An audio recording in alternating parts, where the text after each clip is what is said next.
Hello mọi người, xem video hay thì hãy đăng ký thành hội viên, like, tìm và comment ngay nhé. Tăng rồi, tăng thật rồi bà con ơi, đại dịch thây ma đang bùng phát ở nước em. Tôi nằm ở nhà lướt mạng xã hội. Đột nhiên thấy một bình luận như vậy. Vẫn chưa đợi tôi phản ứng lại. Bình luận này với AB của quốc gia em. Nó đã bị xóa ngay lập tức. Tôi tưởng là tôi bị lóa mắt. Tôi theo tên và ảnh đại diện của người này. Tìm thấy người này. Gửi cho anh ấy một tin nhắn riêng, bạn vừa nói gì vậy? Thây ma, tôi vừa thấy hai chữ này được gửi đến đây. Trên đây vẫn hiển thị bên kia đăng nhập. Giây tiếp theo đột nhiên tài khoản này biến mất. Trang trò chuyện trở thành không có người dùng này. Tôi đã bị sốc, chờ một chút, tài khoản đột nhiên biến mất. Trong lòng tôi đột nhiên có một loại linh cảm không tốt. Từ nhỏ đến lớn, giác quan thứ 6 của tôi đều rất chính xác. Cảm thấy chuyện này rất bất thường. Vừa vặn tôi có một người bạn cùng phòng thời đại học du học ở nước em. Tôi đã gửi tin nhắn cho cậu ấy. 1-2 cái. Chờ một tiếng. Cậu ấy vẫn không trả lời tôi. Tim tôi hơi lạnh. Cậu ấy là cư dân mạng cao cấp. Mỗi lần gửi tin nhắn cho cậu ấy gần như đều là trả lời trong vài giây. Đúng vậy, chắc chắn sẽ trả lời trong vòng nửa giờ. Tôi bắt đầu gọi video cho cậu ấy.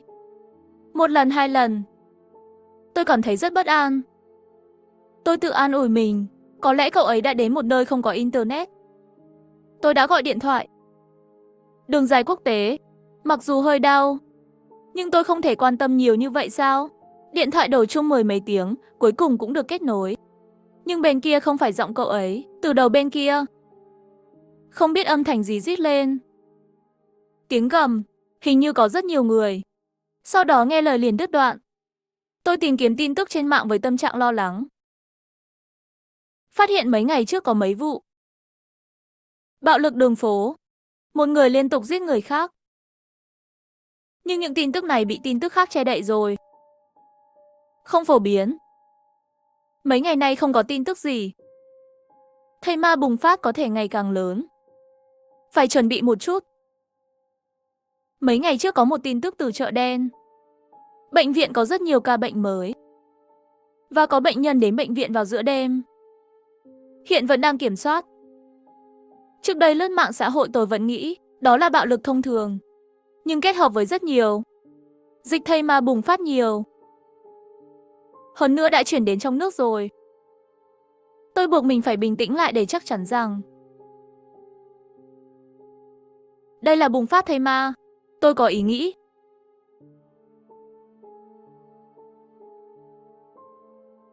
Bây giờ là 1 giờ chiều.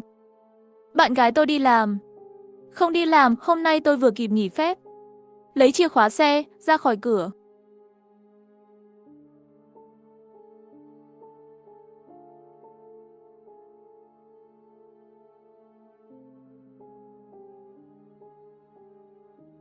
Giấy tờ 20 hộp mì ăn liền các loại công thức bí mật. Nhưng nó rẻ và tiện lợi. Ngoài ra còn có bột sốt mè dầu đỏ mỗi loại 10 hộp. Vỏ bột này có thể ngâm bằng nước lạnh. Sữa bột 10 hương, xúc xích 10 hương.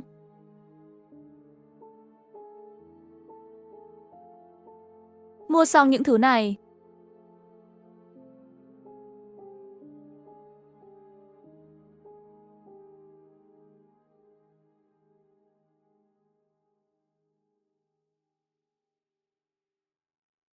nhân viên siêu thị lên xe.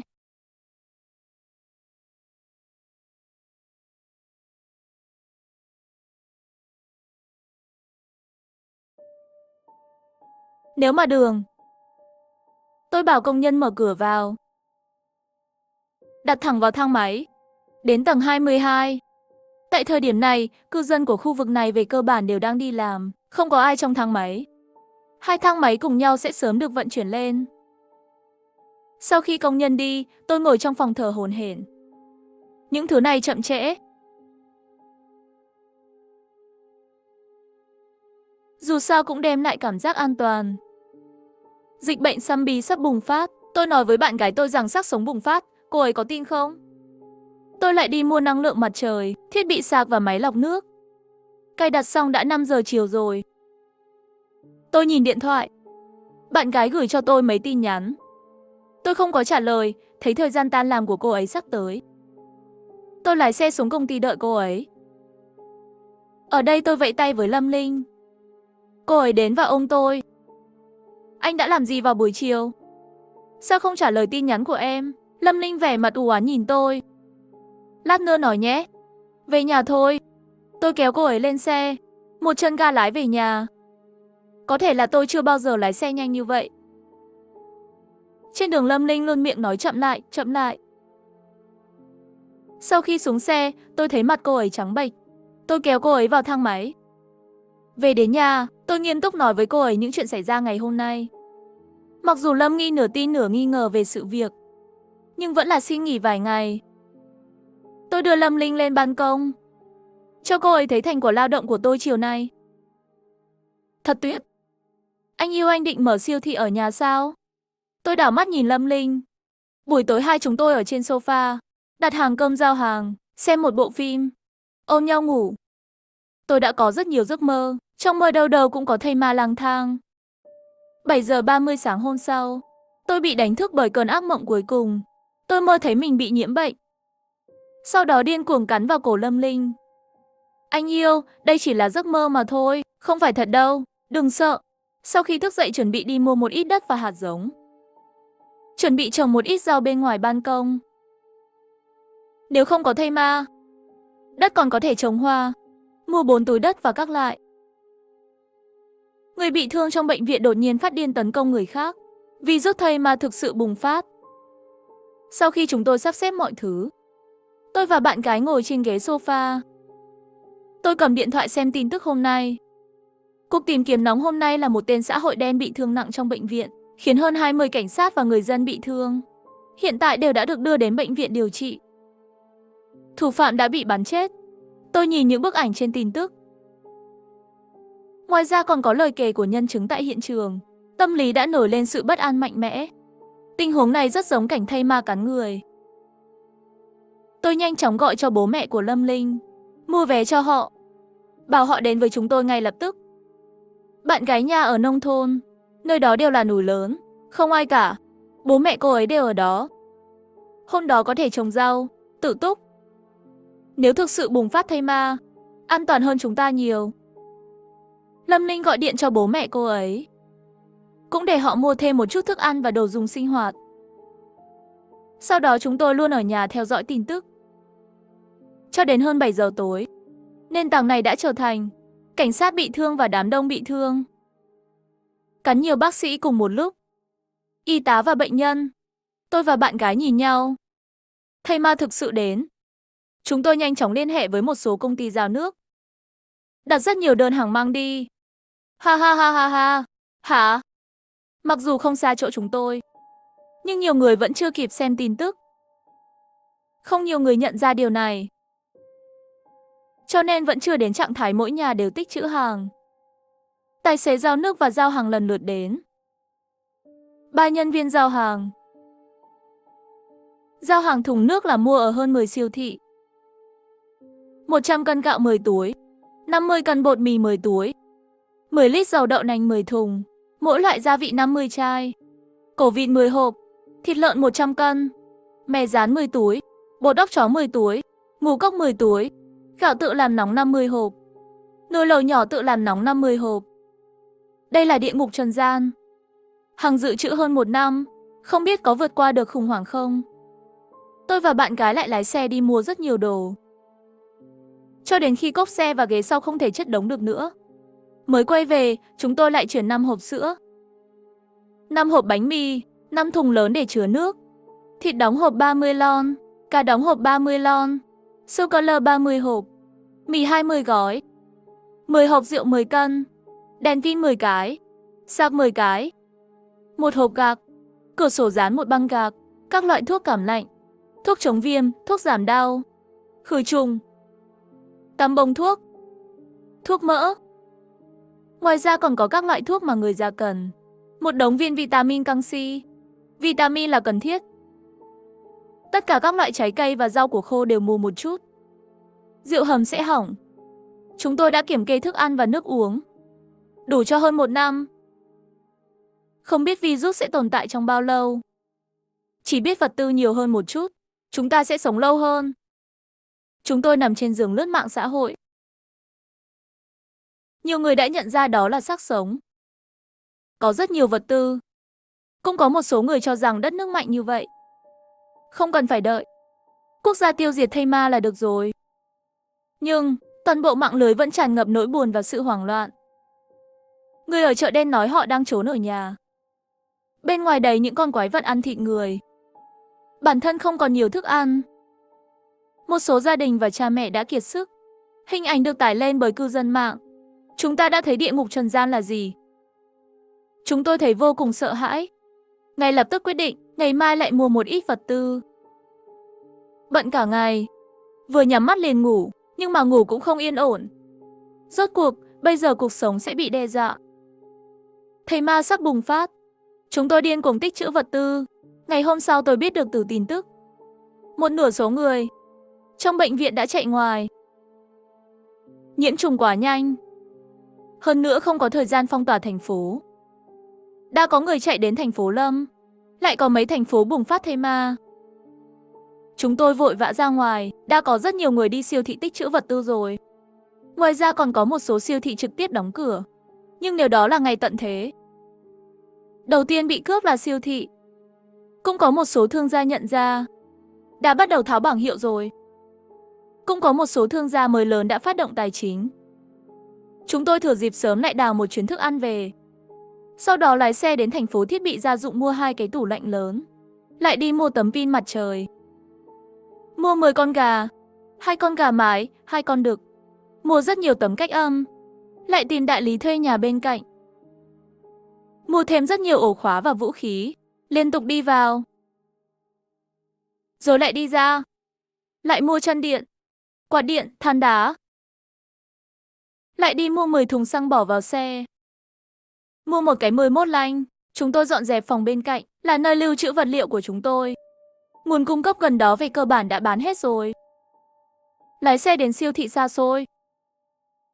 Mua 30 hộp nước, 10 thùng bia, 20 chai rượu vang trắng, dầu gội đầu sữa tắm, dầu xả sữa dưỡng thể mỗi loại 20 chai, mặt nạ 50 hộp. Mua 30 cân bắp cải, muối bắp cải. Mọi người đi mua thức ăn uống nước rồi. Cho nên những thứ này người mua không có nhiều.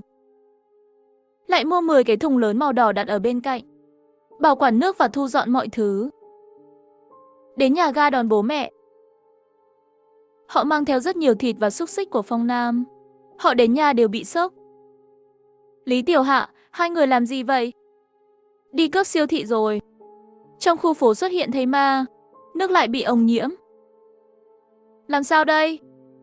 Mẹ tôi nhìn thức ăn mà tôi và bạn gái tích trữ. Phàn nàn tôi có bao nhiêu cái miệng. Mua nhiều đồ như vậy. Người già không biết gì về thây ma. Chỉ khi họ tận mắt nhìn thấy thì mới tin. Buổi tối chúng tôi ăn một bữa lẩu. Bây giờ thây ma bùng phát. Không biết sau này còn có thể ăn được nữa không? Bạn gái và mẹ liên tục ăn. Tôi và bố uống rượu nói chuyện.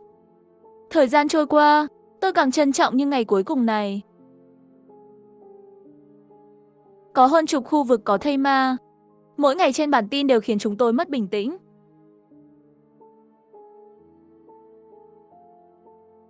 Ở nhà đừng ra ngoài. Chúng tôi đã làm xong rồi.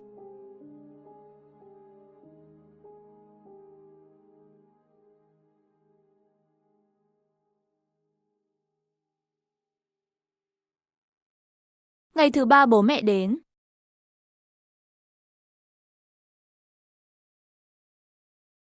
Vài ngày sau, tiểu khu bé nhỏ đột nhiên có rất nhiều thây ma. Tin tức cho biết có xác chết rơi gần hồ chứa. Nước bị ô nhiễm. Không thể có thêm nước. Chúng tôi sợ hãi một lúc, nhưng thật may mắn. Nhưng chúng tôi cũng không dám uống nước đó nữa. Đổ đầy bình, lấy xô từ nhà vệ sinh.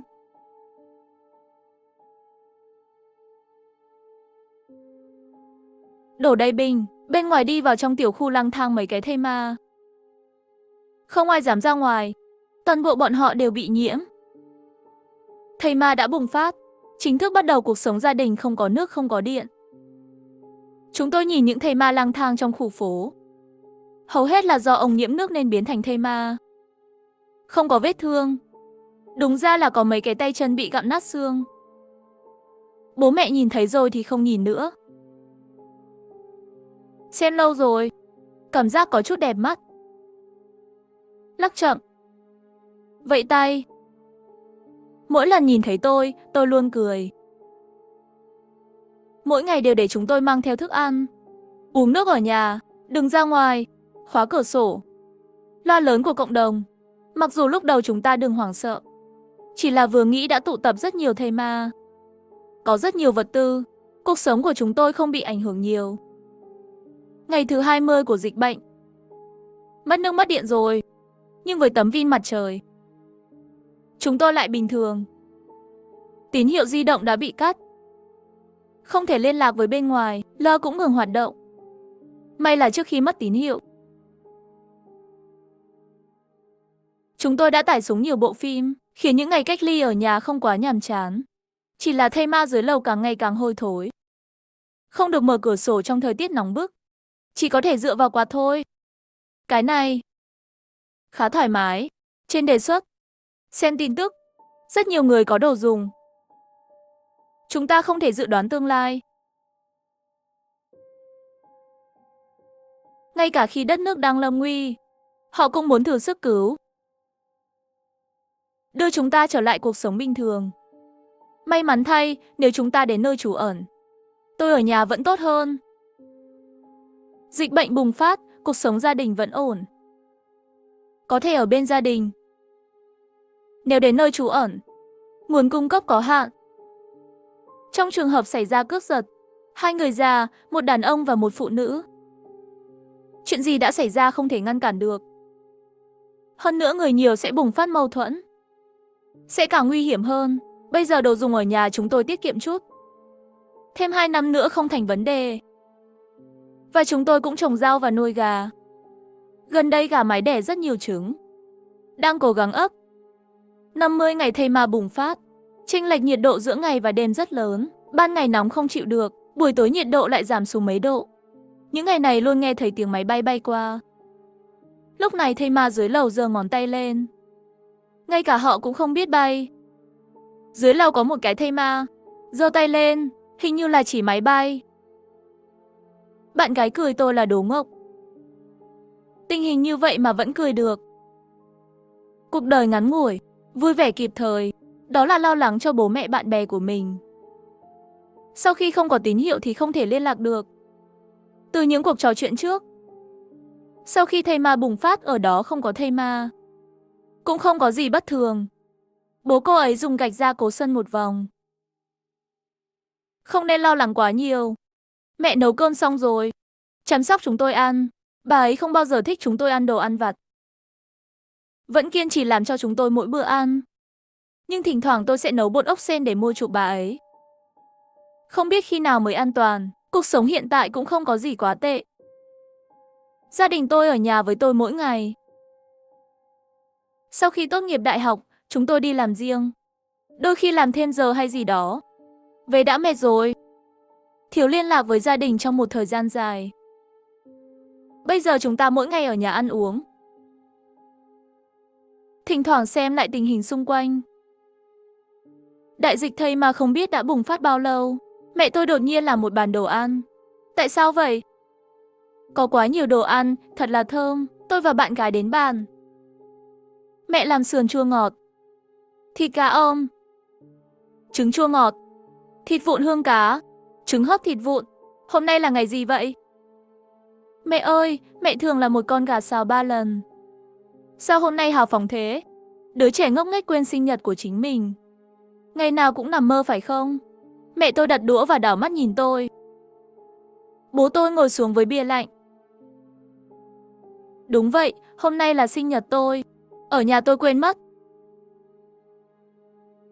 Lại già thêm 1 tuổi. Tôi thở dài ngồi xuống.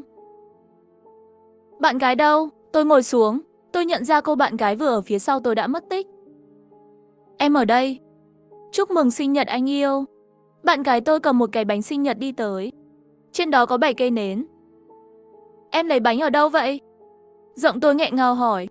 có thể ăn bánh vào ngày sinh nhật cuối cùng. Thật may mắn biết bao. Là em tự làm, nguyên liệu cũng không đầy đủ. Không có trái cây. Em đã trang trí nó bằng sô-cô-la. Mỗi lần sinh nhật anh đều phải ăn bánh ngọt. Em không muốn anh hối tiếc. Mặc dù xấu xí, nhưng đây là cái thành công nhất mà em từng làm. Hy vọng sẽ không khiến anh thất vọng. Tôi đứng dậy ôm bạn gái. Em yêu, cảm ơn em. Thật tốt khi có em. Được rồi, đừng phát cơm chó nữa. Mau ăn cơm đi. Cơm sắp lạnh rồi. Mẹ tôi nhìn tôi với vẻ mặt ghét bỏ. Dường như nghĩ rằng tôi không có gì để làm. Nhưng trong ánh mắt lại là vui cho tôi. Sau khi chúng tôi ngồi xuống, mẹ tôi nhìn bố tôi. Bố của con, cả đời này cũng không biết cái gì gọi là lãng mạn. Tôi cười. Thổi nến ước nguyện. Sắc sống bùng phát không biết ngày thứ mấy. Dưới lầu đột nhiên xuất hiện một chiếc xe tải. Chuyện gì đã xảy ra vậy? Ăn tối xong, bạn gái tôi và bố đi rửa bát rồi. Mẹ tôi và tôi ngồi trên ghế sofa. Đột nhiên bên ngoài có tiếng xe cộ.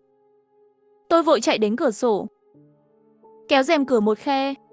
Nhìn qua kính thiên văn. Có người lái xe muốn ra ngoài. Đã bao lâu rồi? Những người không có nhiều đồ dùng sẽ chết đói. Sambi nghe thấy tiếng xe không chút do dự nhảy lên. Họ đã đói từ lâu rồi. Từng người một thấy đồ ăn rất kích động. Chỉ đơn giản là không có nhiều thây ma trong cộng đồng của chúng tôi. 4 phương 8 hướng chạy tới cũng chỉ có 10 mấy cái. Cũng có thể có một số bị mắc kẹt trong phòng và hành lang. Mấy chục xác chết kia không thể ngăn cản xe tiến về phía trước. Chiếc xe lớn màu đen. Bên kia cửa siêu thị trong khu phố. Siêu thị trong khu phố của chúng tôi không lớn. Một siêu thị nhỏ. Một cặp vợ chồng già đang kinh doanh. Họ đóng cửa sau khi đám thây ma bùng phát. Bọn họ một đầu dựa chặt vào cửa siêu thị. Bên kia đều là thây ma vây quanh xe. Mở cửa ra, trong cửa sổ xe có tiếng một người đàn ông. Thây ma nghe thấy tiếng hắn, âm thanh đập vào cửa sổ xe càng mạnh hơn. Cảm thấy thức ăn gần trong tầm tay, nhưng vẫn không ăn được. Các cặp vợ chồng già trong siêu thị đều là những người tốt bụng. Tôi lo lắng cho họ. Tôi không chắc người đàn ông trong xe có phải là người tốt không. Tất cả những gì tôi biết là nếu họ mở cửa, họ sẽ gặp nguy hiểm. Bọn họ tuyệt đối không đánh lại được người đàn ông này. Và có những người khác trong xe.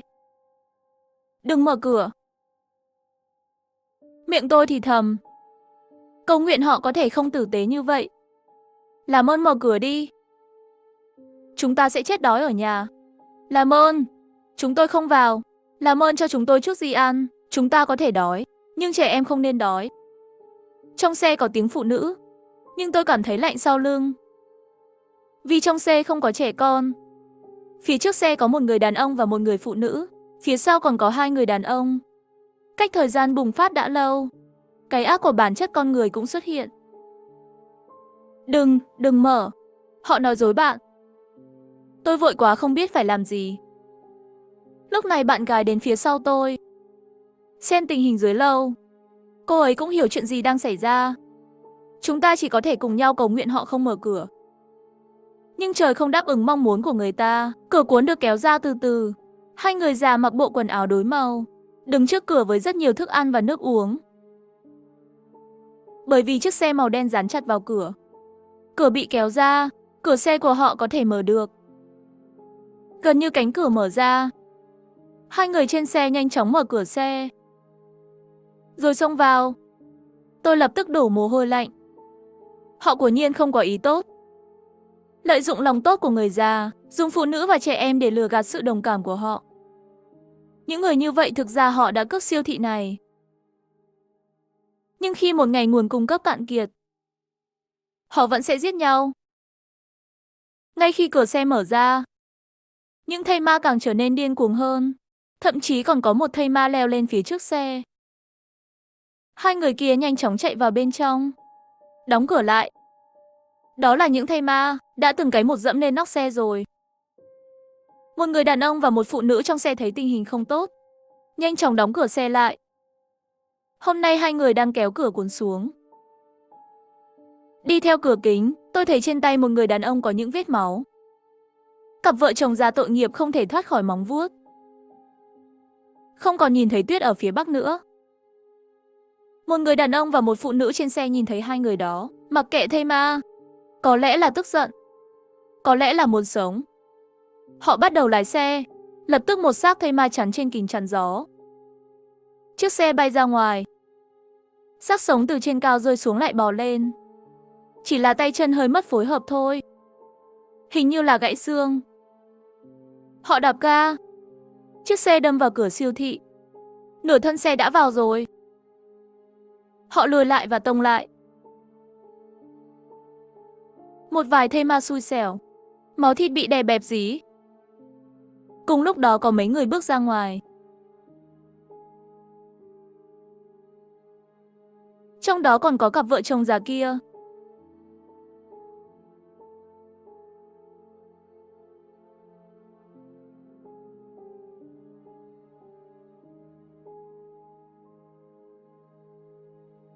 Họ luôn nói chuyện với tôi. Và luôn miệng khen bạn gái tôi. Tôi buồn bã ôm bạn gái. Tôi quay lại ghế sofa, nói với bố mẹ chuyện này. Bọn họ nghe xong cũng rất tiếc nuối. Lòng người bây giờ đều thối nát hết rồi. Mẹ tôi thở dài. Bạn gái đi tới và nói chiếc xe chạy đi rồi. Chạy vào Gaza. Tôi rất lo lắng. Họ mang xác sống vào Gaza. Sau đó, những người đi ra phía sau để tìm kiếm nguồn cung cấp. Xác sống bùng phát, trước mất nửa năm đã qua rồi. Nửa năm nay thỉnh thoảng vẫn có người liều mình ra ngoài tìm vật tư. Một số còn chưa ra khỏi khu phố đã bị cắn. Một số bỏ ra ngoài và không bao giờ quay lại. Một cánh cửa nhỏ trong khu phố bị mở ra. Có một vài người mang theo ba lô lớn vào ban đêm. Đã vào tháng 12 rồi. Phía Bắc đã có tuyết rơi từ lâu rồi. Tuyết ở đây thường rơi dày hơn. Thêm vào đó không ai dọn dẹp. Hành động của Sambi đều bị cản trở.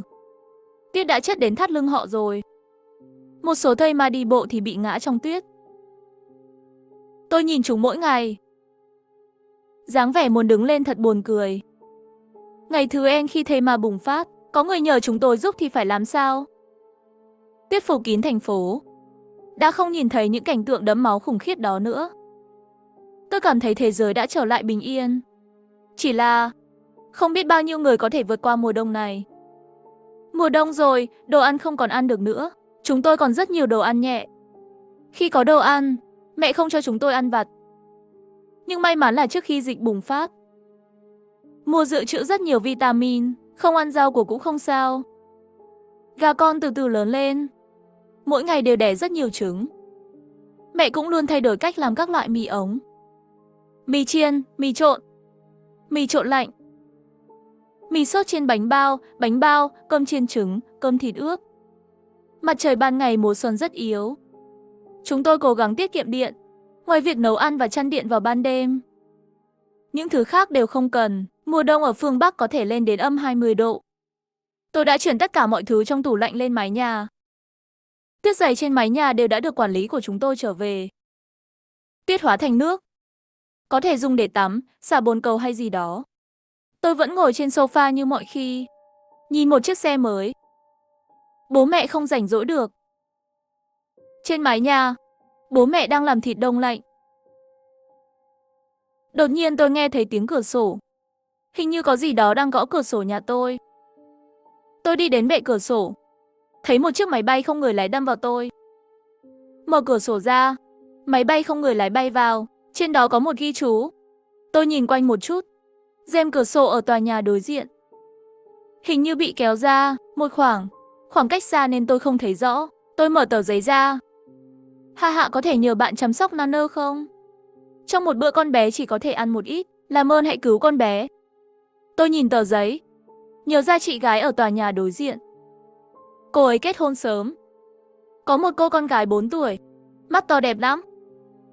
Được, nhưng chị thì thế nào? Tôi nhanh chóng viết một ghi chú. Treo trên máy bay không người lái.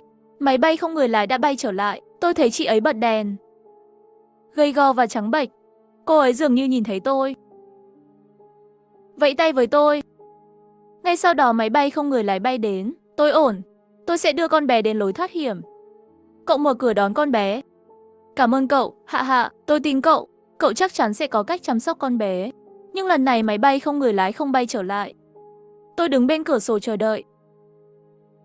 Vợ, Tôi chỉ cho cô ấy xem người phụ nữ mặc áo thun, mang theo một chiếc ba lô lớn trên lưng, đang do dự trong tuyết.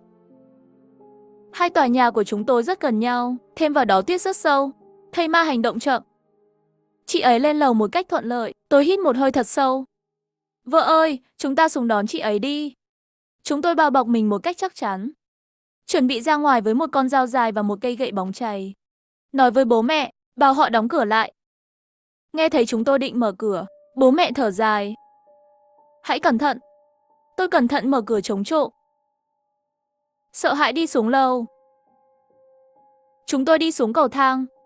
Bên tai nghe thấy tiếng thây ma gào thét. Càng đi xuống, tiếng gầm càng lớn. Chúng tôi không thể không tăng tốc độ.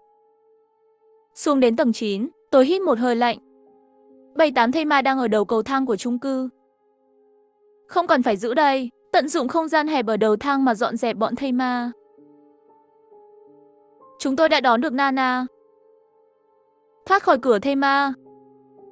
Những thây ma này đều không biết có điểm yếu gì. Chặt đầu bọn chúng thì chúng không thể cử động được, nhưng muốn chặt đầu của thây ma cần bao nhiêu sức lực. Những thây ma đó đang biến dị, con người trở thành. Đó là những người hàng xóm cũ. Chúng tôi dùng gậy bóng chày gõ vào thây ma. Một gậy một cái, chúng lăn xuống cầu thang. Lại cố gắng đứng dậy. Lại bị một thây ma khác lăn xuống kéo ngã. Sau đó chúng tôi chạy đi, Hạ Hạ cảm ơn cậu.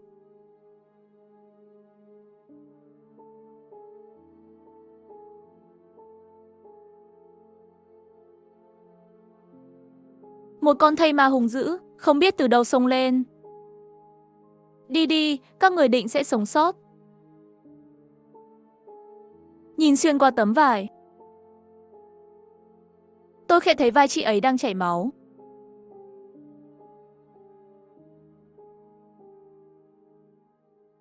Bạn gái tôi nắm tay tôi kéo chạy đi. Khoảnh khắc đi lên, chị ấy thân thể để ngăn chặn sự tấn công của đám thây ma đó. Tạo thêm thời gian cho chúng tôi.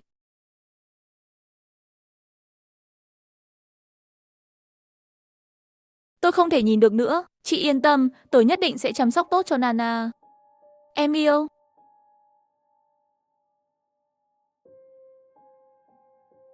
Mở cái ba lô khổng lồ ra. Người bên trong ngủ rồi. Tôi mang em ấy ra và đặt trên giường.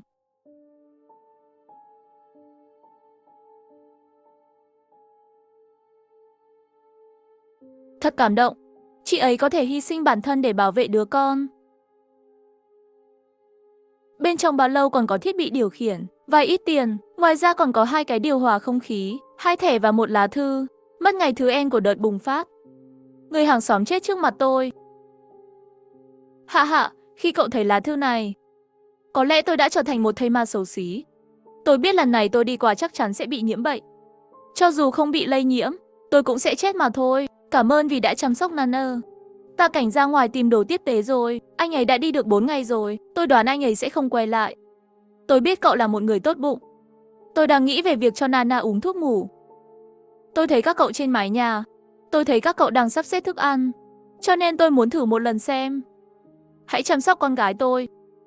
Cảm ơn vì đã đồng ý với tôi. Tôi không biết khi nào thời kỳ cuối cùng sẽ kết thúc. Cũng không biết sau này số tiền này có dùng được không nữa. Đây là những gì tôi có thể làm cho Nana. Hãy chăm sóc con bé. Sau này nó có thể không đi học. Không cần gì cả. Chỉ cần một miếng cơm. Hãy để con bé sống khỏe mạnh và hạnh phúc. Đó là mong muốn lớn nhất của tôi. Cầu mong gia đình cậu trong phòng có thể sống an toàn. Vượt qua được giai đoạn này.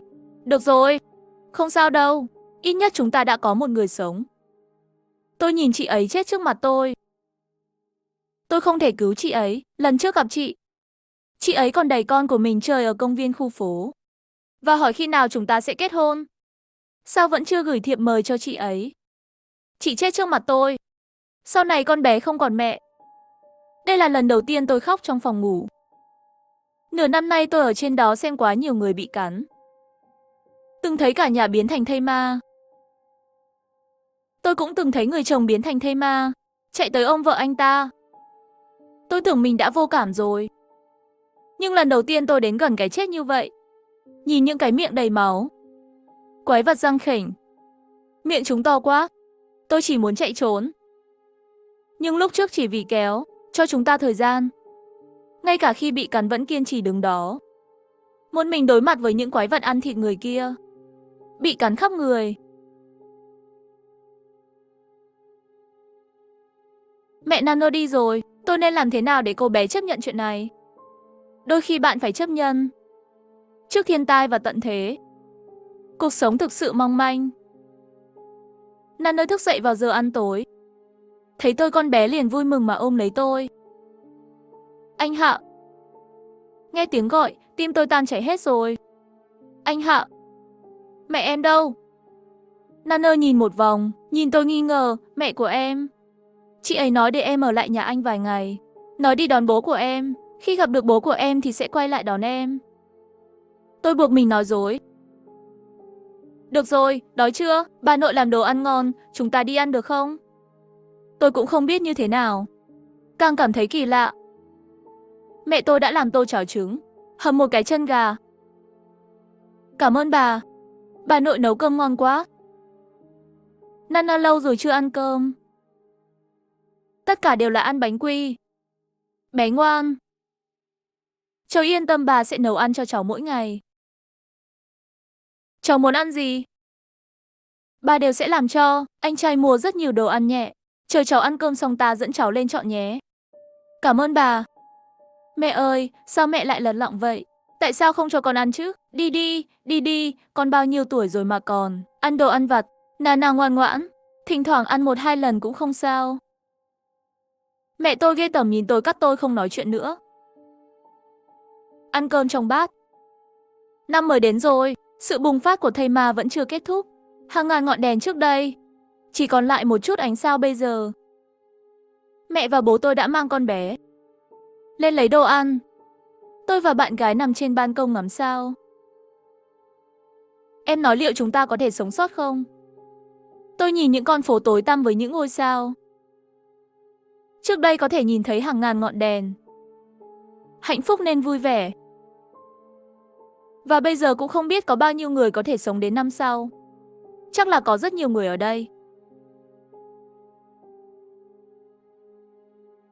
Chúng ta còn nhiều vật tư như vậy nhất định sẽ sống sót. Chờ đến khi quốc gia đến cứu chúng ta là quá đủ rồi.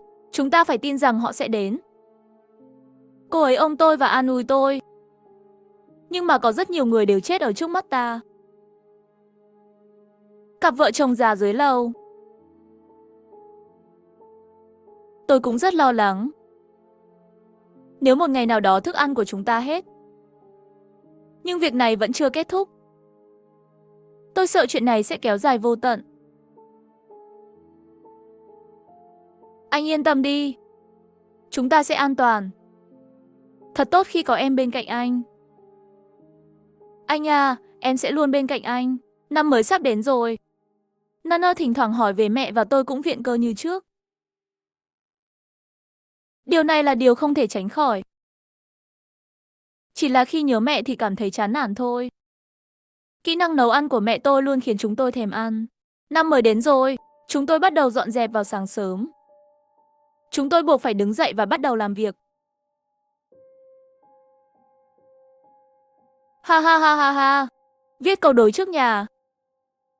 Mặc dù lối thoát hiểm đã bị chúng tôi khóa rồi. Nhưng để phòng hờ nên dán ở bên trong. Từ quần áo của tôi, làm cho Nana một bộ quần áo mới. Áo đỏ váy đen. Cài lên tóc một dải ri băng đỏ. Như một búp bê xinh đẹp. Sắc sống dưới lầu vẫn đang điên cuồng. Cũng không biết họ có ăn bánh bao không. Trong nháy mắt, đã nửa năm kể từ khi thây ma bùng phát. Màn đêm buông xuống. Mẹ tôi đang nấu ăn trong bếp. Chúng tôi làm bánh bao trong phòng khách. Năm nay không có lễ hội mùa xuân, không có pháo, không có người thân ghé thăm, không có phong bì màu đỏ. Chỉ là tâm trạng của bạn gái không tốt. Mặc dù cô ấy vẫn cười, nhưng tôi có thể nhận ra cô ấy không vui. Thời gian trôi nhanh quá. Đã hơn nửa năm rồi. Điện thoại vẫn không có tín hiệu. Chúng tôi cũng không ra được, cũng không biết bố mẹ cô ấy thế nào. Mặc dù đã thông báo trước, hai người bọn họ dự trữ đủ lương thực, nhưng vẫn không khỏi lo lắng. Đặc biệt là tập đoàn công ty tôi, hàng năm ông chủ công ty đều sắp xếp quà năm mới cho chúng tôi, gửi phong bì màu đỏ trong nhóm, nhưng hôm nay những ngày như vậy đều trở thành hy vọng xa vời. Bây giờ chúng ta có thể 5 người cùng nhau ăn một bữa tối đoàn tụ. Chúng tôi cầm bia, lấy nước trái cây đi, chúng ta sắp mở ra một năm mới. Ăn xong, tôi và bạn gái đứng trên ban công nhìn ra xa. Một màu đen nghịt, ngày trước.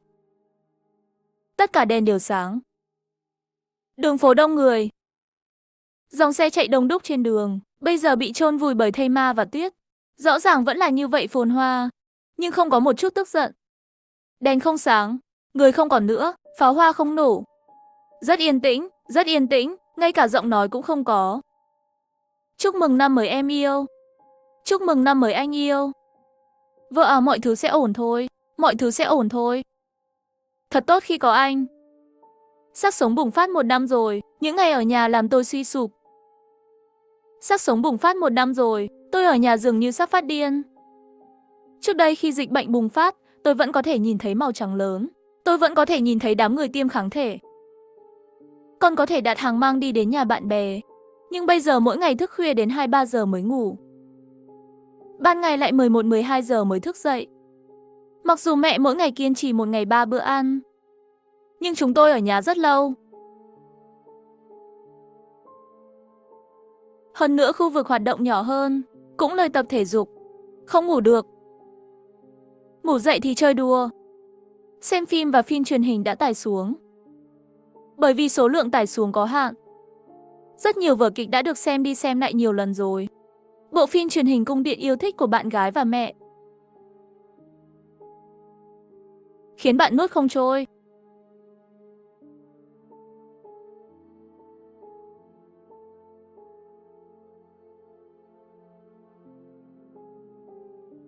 Đại tướng quân phản nghịch, một chân đá chết vua.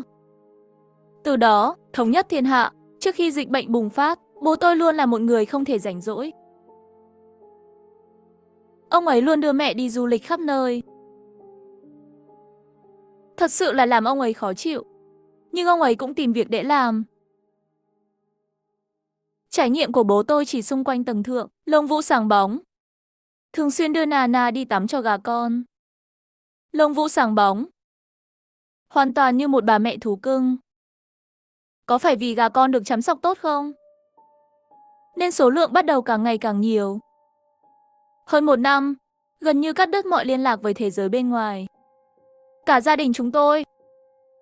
Cũng may sau đó đã có thêm sự xuất hiện của em gái. Nếu không, một cuộc sống lạnh lẽo và chán ngắt, lâu rồi không thể kiên trì được nữa. Sẽ có lúc tâm trạng xuống thấp. Nhưng chúng tôi vẫn khuyến khích lẫn nhau. Bên ngoài một trận âm thanh, phá vỡ sự im lặng mà vang lên. Có một chiếc trực thăng giao hàng. Chẳng lẽ đã có cách giải quyết dịch bệnh thây ma? Hạ, Lâm Linh, các con mau lên sân thượng. Tôi và bạn gái nghe thấy tiếng mẹ thúc giục. Chạy lên sân thượng. Một chiếc trực thăng bay lượn trên không. Chẳng bao lâu nữa sẽ bay đến chỗ chúng tôi.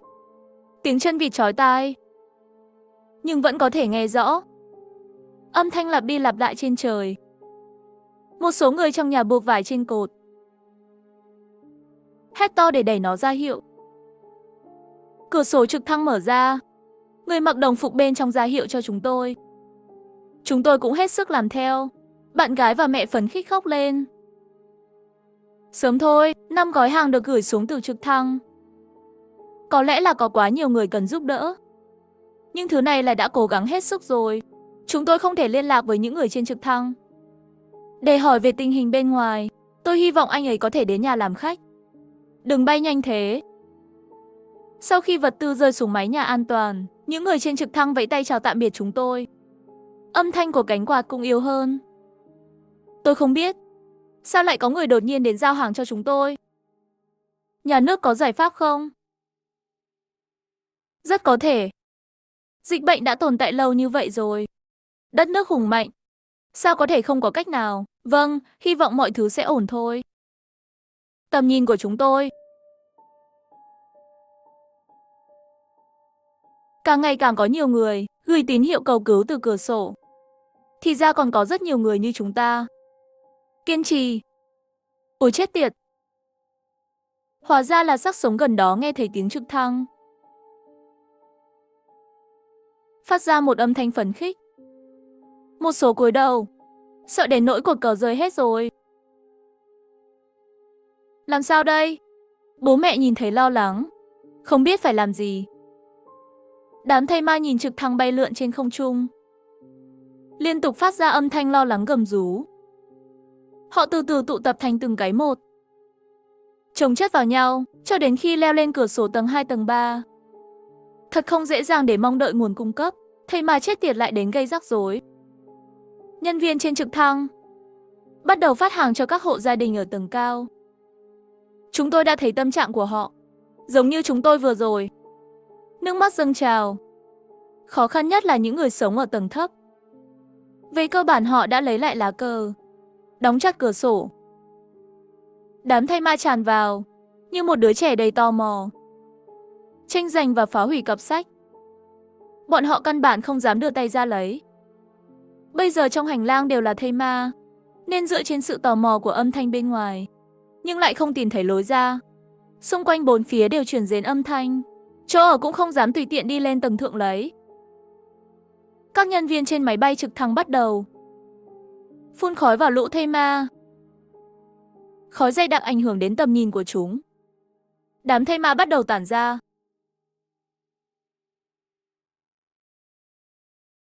Cửa sổ cũng mở cửa nhưng vật tư không đủ nguồn cung cấp. Lát nữa đám thây ma lại tụ tập. Bố tôi cau màu, khói và hơi cay. Ngay cả thây ma cũng tản ra. Con người làm sao có thể chịu đựng được. Chúng ta cùng nhau khó phản ánh. Chúng tôi đang đứng ở tầng cao nhất. Tất cả đều mơ hồ ngửi thấy mùi, huống chi là người ở cửa sổ. Nhân viên trên mặt đất lấy ra.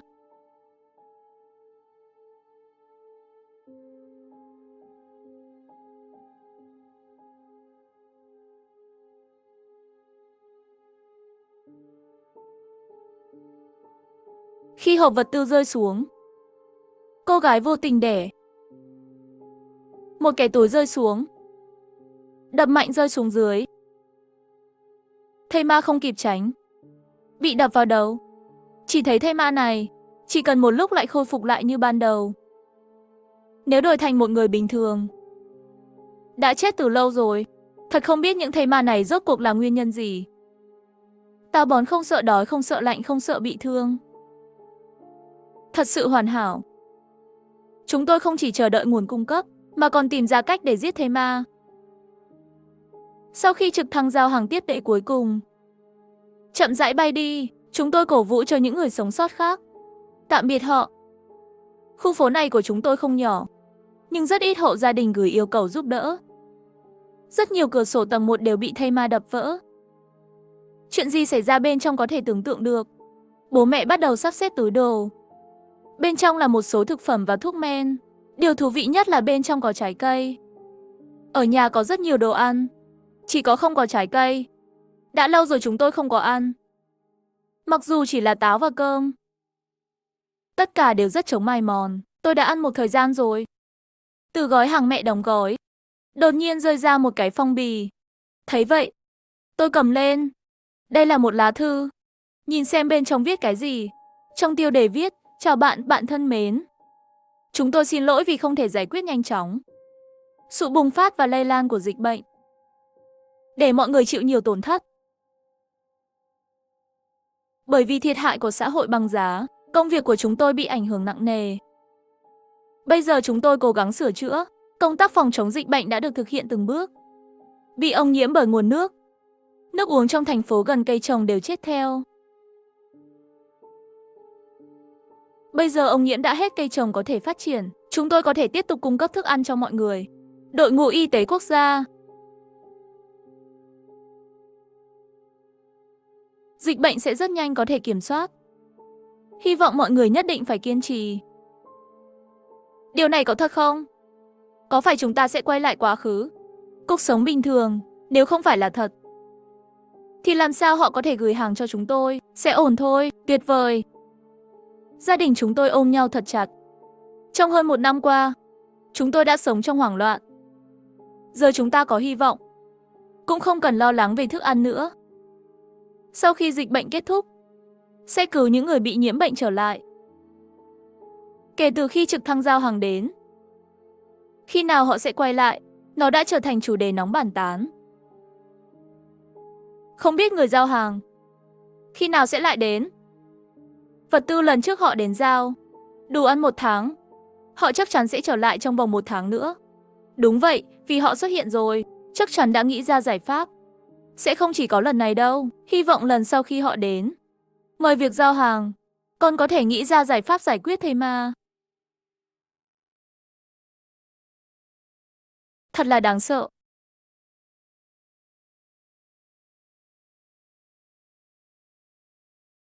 Nana bên kia nghe thấy vậy, liền nghĩ đến mẹ. Khi người chú trực thăng mang đến, sẽ mang mẹ đến chứ? Mặc dù Nana còn nhỏ, chúng tôi cũng rất tốt với em ấy. Nhưng chúng tôi cũng không thể thay thế vị trí của mẹ trong trái tim em ấy. Tôi không nhịn được đỏ mắt an ủi em ấy. Mẹ của em sẽ quay lại. Chúng tôi đã quan sát rất lâu. Tôi thường thấy cặp vợ chồng già trong siêu thị biến thành thây ma, lang thang trong khu phố, nhưng vẫn không nhìn thấy bóng dáng mẹ của Nana. Chắc là vẫn bị mắc kẹt trong hành lang. Sau khi dịch bệnh kết thúc, liệu có thể biến họ thành người lại được cu? Khoảng nửa tháng sau, chúng tôi phát hiện đột nhiên số lần xuất hiện càng ngày càng nhiều máy bay không người lại. Cơ thể thây ma rất nhạy cảm. Mỗi khi máy bay không người lái phi, bọn chúng đến cũng càng nhiều. Những thây ma ra khỏi hành lang, nhìn thấy mới biết, hóa ra trong khu chúng tôi có rất nhiều thây ma. Tôi nhìn mà trong lòng sợ hãi. Dịch bệnh thây ma bùng phát hơn 1 năm, cuối cùng cũng kết thúc rồi. Đúng như chúng tôi nghĩ, số lần giao hàng ngày càng nhiều. Mỗi lần bên trong vật tư cũng mang theo thư cho chúng tôi, chia sẻ một số tình huống gần đây. Nhưng chủ yếu là những lời an ủi và động viên. Lần này khác thường. Trong thư viết mấy ngày tới sẽ có mưa lớn. Hãy sẵn sàng. Tôi đến bây giờ có chức năng dịch vụ dự báo thời tiết. Chắc chắn rồi, ngày hôm sau còn chưa sáng tiếng sét đánh vang trời. Tâm trạng dưới mưa tầm tã. Tất cả đều cảm thấy hạnh phúc. Lũ thây ma cũng trở nên kỳ quái. Mưa lớn cũng không mở mắt được. Họ cũng không có ý thức độc lập.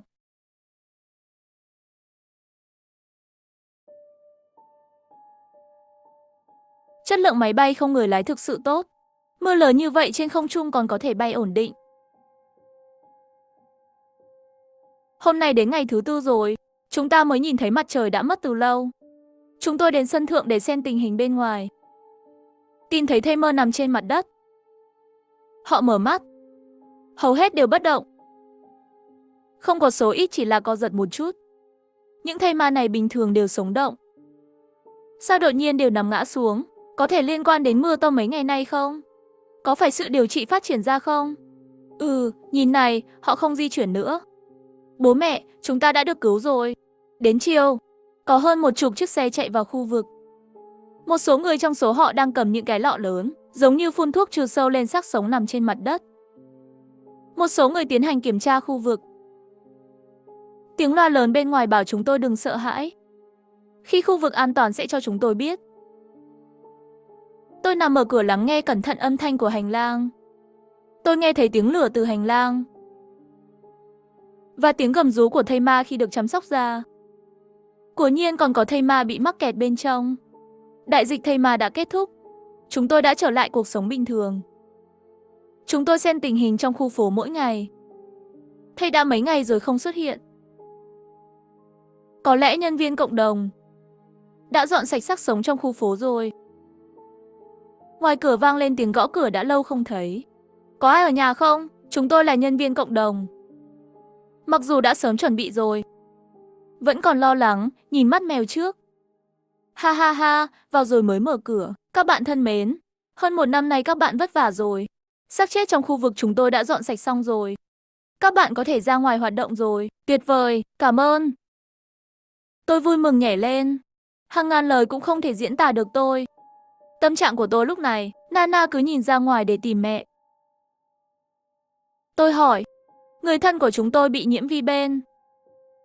Tôi luôn lo lắng cho chị ấy. Liệu những người bị nhiễm bệnh có tốt hơn không? Xin lỗi những người đã bị nhiễm virus hơn 3 ngày. Không có khả năng sống sót. Một xác sống, ngoài dây thần kinh vận động. Không có nhận thức nào khác. Người bị nhiễm virus, chức năng cơ thể bị tổn thương nghiêm trọng. Không thể duy trì sự sống nữa. Nana nghe vậy thì khóc lên. Em ấy biết mẹ sẽ không bao giờ về nữa. Chúng tôi sẽ liên lạc với bạn sau khi xác minh xong thi thể. Chúng ta cần xử lý chúng một cách thống nhất. Chờ xử lý xong, tôi sẽ gửi cho cốt cho các anh. Cảm ơn. Chúng tôi ra khỏi tòa nhà, mặt trời chiếu vào cơ thể. Tôi thấy rất nhiều hàng xóm của tôi. Thật tốt bụng. Nhân viên phát vật tư cho chúng tôi. Hãy nói với chúng tôi rằng cuộc sống thực sự sẽ sớm được khôi phục. Trở lại cuộc sống bình thường. Sau 1 tháng cố gắng trở lại hoạt động bình thường. Tín hiệu đã khôi phục, sống tốt ở nông thôn với bố mẹ vợ rất tốt. Người thân và bạn bè đã nghe lời khuyên của chúng tôi. Hầu hết đều an toàn. Chúng tôi trốn cất Mộc Hề, nhận nuôi Nana, sống theo sự tin tưởng của Mộc Hề đối với chúng tôi. Hãy để Nana sống tích cực và hạnh phúc. Tôi và bạn gái quyết định kết hôn. Nhanh chóng nhận được giấy chứng nhận, tổ chức đám cưới vào cuối năm. Cuộc đời ngắn ngủi, chớp mắt trôi qua. Đừng lãng phí thời gian cho những thứ vô bổ. Một cách xa hoa như vậy, trân trọng hiện tại, trân trọng những thứ yêu bạn và những gì bạn yêu.